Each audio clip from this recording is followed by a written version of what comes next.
Welcome back to another video on CSS exams and what you should be doing since the exams are approaching. So sorry for being out of touch. You can watch the other videos regarding essay writing. That's all my experience, and you can every time see someone else's opinion and you can talk about it. So moving on to what to do if you're in the 30 days before CSS ka threshold. I'm just going to talk in Urdu as well because Urdu is our national language and हम सबको उर्दू आनी चाहिए. तो उर्दू में भी हम बात करेंगे इस वीडियो के अंदर ताकि बहुत सारे लोगों को समझ आ सके. मैं पूरी कोशिश करूँगी कि मैं अच्छी उर्दू बोल सकूँ. I am going to try my level best. अच्छा, 30 डेज़ के बाद you've got 15 डेज़, 15 डेज़ के बाद you've got 7 days and 7 days के बाद you've got 1 day before the exam and then the exam day. ठीक है, इस बार याद रखिएगा कि प्रेसी का पेपर पहले है और फिर एसे का पेपर है and that is a huge mind changing game.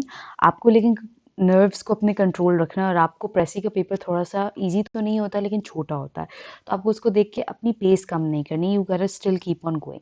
Now हम कहीं यहाँ रुके हुए हैं आजकल, राइट? तो यहाँ अगर आप लोग रुके हुए हैं तो यहाँ सबसे पहले तो आप लोगों का होना चाहिए एक रिविजन प्लानर. रिविजन प्लानर में एक दो सब्जेक्ट्स ऐसे भी होंगे जिसको आप मे बी थोड़ी तरीके से एक्सप्लोर भी कर रहे हो. फॉर एग्जाम्पल कोई सब्जेक्ट चेंज किया, ठीक है, अब आपको उसकी डायनामिक्स रीड कर रहे हो, तो इट्स परफेक्टली ऑल राइट कि आप रिविजन टाइम पे कुछ न्यू रिपोर्ट्स, कुछ न्यू फाइंडिंग्स फाइंड कर लो.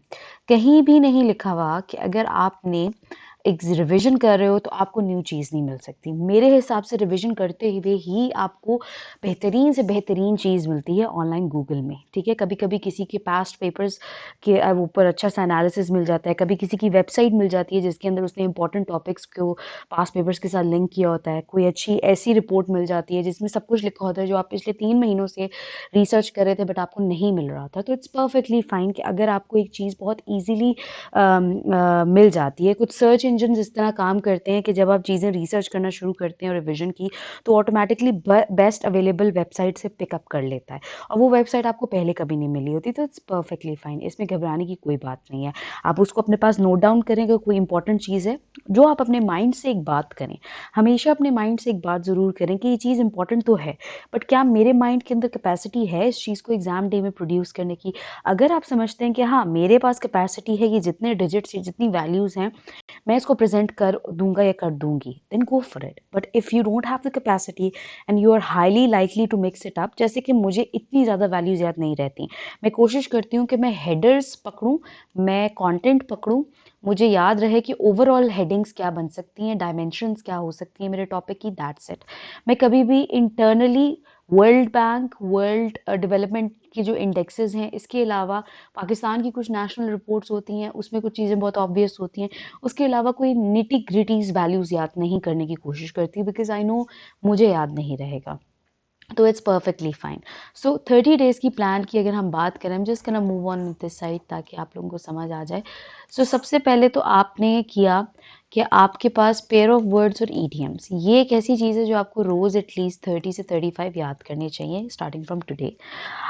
इसके लिए आप CSS फॉरम्स पे जाएं, जहाँ जाएं आप लोगों को मिल जाएंगे पेयर ऑफ वर्ड्स. ठीक है, आप उसको करें, पास्ट पेपर से करें, जिससे करें, आपने करना ही करना है. ठीक है, उसके साथ इन पैरेलल ये प्रैक्टिस मोस्ट प्रॉब्ली 30 से 40 मिनट्स लेती है, दैट्स इट. अपनी ज़िंदगी के 30 से 40 मिनट्स उस वक्त निकालने जब आपका माइंड फ्रेश हो, वरना उसके अलावा आप जितना फोर्स करेंगे ये टाइम भी बढ़ता जाएगा और आपके पास एनर्जी भी नहीं होगी. उसके बाद साथ साथ आपने आर्टिकल रीडिंग करनी है relevant to the things that are important to you. Relevant इस वक्त क्या क्या चीज़ है, डेफिनेटली कोविड-19 in respect to Pakistan international economy बहुत रेलिवेंट है. Apart from that we also have water crisis which is very relevant, water stress in terms of Pakistan domestic affairs. इस पे डॉन की एक बहुत अच्छी रिपोर्ट है, आप लिखें Dawn talk of water crisis of Pakistan, आ जाएगा. क्लाइमेट चेंज एक बहुत बड़ा इम्पैक्ट है क्योंकि जो बाइडन आया है तो उसने क्लाइमेट चेंज पे कहा कि हम काम करेंगे, तो पाकिस्तान का क्या रोल है इसके अंदर, और US पाकिस्तान रिलेशंस जो हैं उसका क्या होगा. सिमिलरली इस तरह आप इंटरनेशनल डोमेन में देखिए कि क्या टॉपिक्स चल रहे हैं, अब उसको रीड आउट करें. कोई ज़रूरत नहीं है आपको फ्रेश आउट ऑफ कॉन्टेक्स्ट जाके अब रीडिंग करने की, अब आप to the point targeted reading करें आर्टिकल्स की. इसमें आपके पास रिसर्च पेपर्स भी आ जाते हैं, रिसर्च पेपर्स भी आप स्किम करें. नो नीड कि आप बैठ के एक एक लाइन पढ़ें, बट आप स्किम कर लें और उसमें से जो रेलिवेंट चीज़ें हैं वो आप अपने माइंड के सबकॉन्शियस माइंड में डाल दें और एक दो नोट्स भी बना लें. अब ये आ गई 2 चीज़ें जो आपने रोज़ करनी है। अब तीसरी चीज़ जो आपने रोज़ करनी है वो ये है कि एक ऑप्शनल और आपका दूसरा ऑप्शनल, ये पैरेलल में आप रिवाइज़ कर रहे हो। फॉर एग्ज़ाम्पल आपका हिस्ट्री ऑफ यूएसए है, इन पैरेलल टू आईआर आप रिवाइज़ कर रहे हो सिलेबस बाय सिलेबस, आउटलाइन के एक हेडिंग से दूसरी हेडिंग तक एज़ पर योर नोट्स, ठीक है? उसके साथ इन पैरेलल तीसरी चीज़ आपकी कंपल्सरी की रिवाइज़ हो रही होगी। 2 टॉपिक्स, 3 टॉपिक्स जैसे आपकी कैपेसिटी है। For example general science and ability अब एक बहुत ब्रॉड टर्म है। इसमें आप या तो फिज़िक्स का या बायो का या मैथ्स का किसी एक का पोर्शन आप रिवाइज़ कर रहे होंगे। इसके साथ आपके पास आ जाता है इस्लामियात, ठीक है? तो इस्लामियात का मे बी एक टॉपिक आप कर लें रिविज़न के लिए। Why is this practice going on?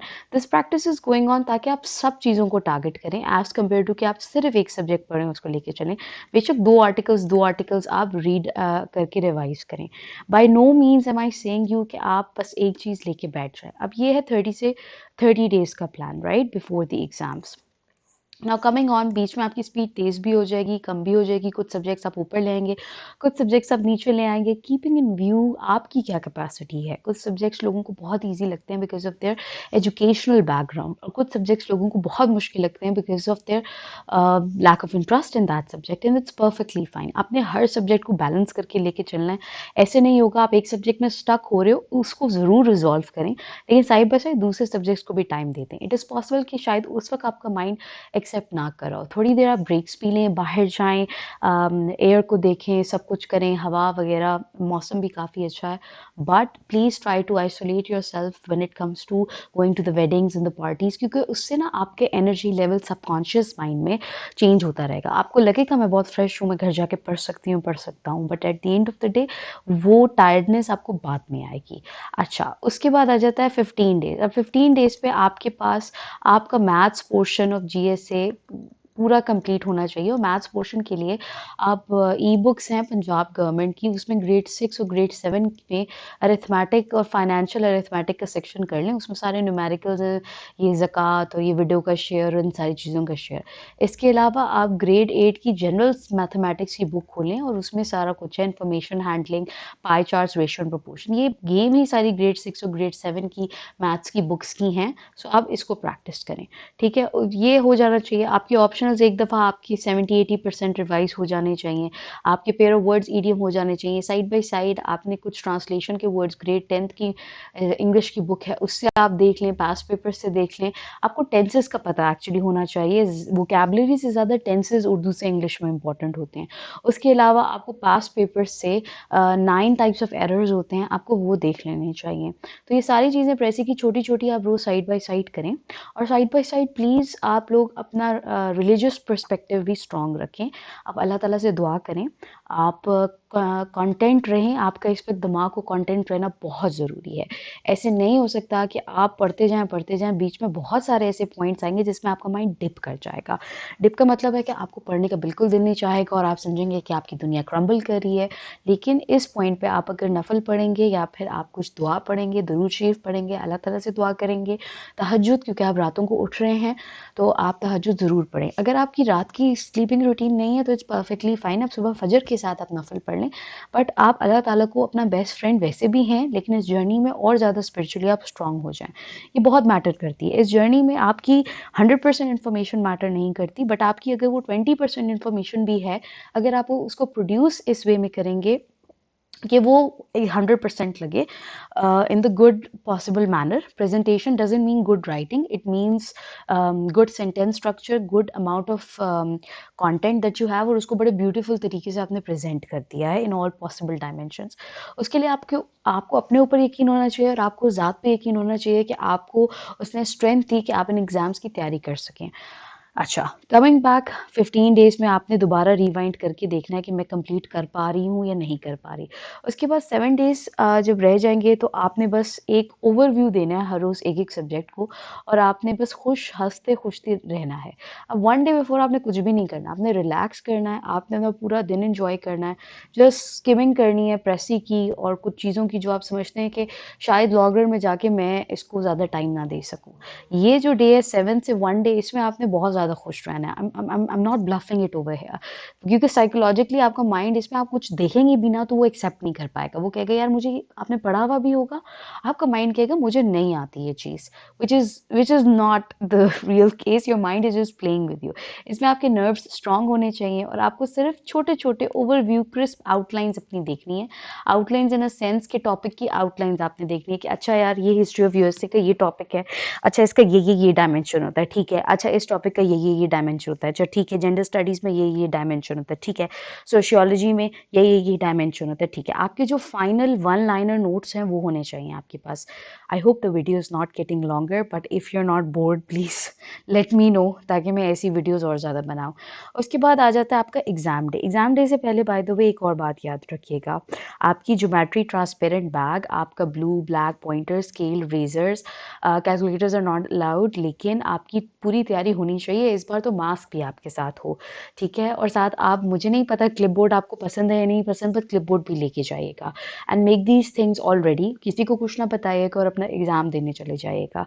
और उसके बाद during the exam time you need to make sure that you are not on WhatsApp, you're not talking to anyone। दे दिया तो दे दिया, move on।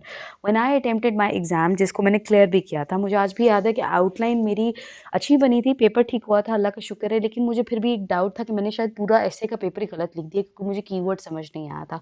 और मैंने एक दफ़ा बोला व्हाट्सएप पे अपनी फ्रेंड को कि मुझे लगता है कि नहीं, मैंने उसे नहीं बोला, मैंने ये कहा कि मेरे दिल में था कि शायद मैंने सारा गलत कर दिया, तो I was like let it be, Allah ताला मालिक है, आगे की देखो। तो ये आपकी अप्रोच होनी चाहिए कि आपने एक एग्जाम से दूसरे एग्जाम में पीछे नहीं देखना, आगे की तरफ देखना है, ठीक है। और किसी दूसरे बंदे को एग्जाम में नहीं देखना कि वो कितनी शीट्स ले रहा है, क्या कर रहा है। अपने एग्जाम पे फोकस रखना है और दूसरे एग्जाम में सिर्फ उस एग्जाम को होना है। एंड वन अदर थिंग कि क्योंकि दो एग्जाम्स है हमारे साथ साथ, ठीक है, तो आपने क्या करना है, घर जाके फ़ौरन से सो जाना है। सोने के बाद रात को उठ के आपने जो है पहला एग्ज़ाम जो है उसकी सबसे पहले आपने तैयारी करनी है, एज़ इन रिविज़न करनी है। उसके बाद प्रॉबेबली आपको नींद आ जाएगी दोबारा, आप सो जाएँ दोबारा, नींद पे कॉम्प्रोमाइज़ नहीं करना। उसके बाद सुबह फजर के वक़्त उठें और उसके बाद जो दूसरा एग्ज़ाम है उसको आप रिवाइज़ करें। And that's how you target the second and first and second exam जो अगले दिन को होता है। और किसी से कोई बात करने की ज़रूरत नहीं है, कोई फ्रेंड्स बनाने की ज़रूरत नहीं है, आप अपना चुप करके पढ़ें और किसी से कुछ लेना देना नहीं है। बहुत सारे लोग फजूल गॉसिप्स कर रहे होते हैं कि मेरे भाई ने तो इस ईयर में क्लियर किया, मेरे भाई का तो ऐसे पास हो गया था, मेरा ये मेरा वो। You are not suppose to say anything like that. Just be yourself, अपना खाना लेके आए, अगर आप दूर नहीं जा सकते लंच भी करना बहुत इंपॉर्टेंट है। कीप योर एनर्जीज हाई, और जैसे एग्जाम्स ख़त्म होते हैं ज़रूर एक दिन बाहर जाएँ, अपना इंजॉय करें and go back to the normal life. If it's written for you it will be for you, but even if it's not written for you, आप इतना कुछ इस चीज़ से सीखते हैं कि आप जहाँ भी ज़िंदगी में जाते हैं आप हमेशा कामयाब होते हो। लोगों को नज़र आता है कि आपके अंदर चेंजेस आई हैं when it comes to dealing with stress, dealing with management. ये एग्जाम्स ये चीज़ें भी सिखाते हैं। So best of luck. If you have any query please comment down below. I would love to answer directly or make a video of it if it's a very common topic. Thank you, take care, and Allah Hafiz.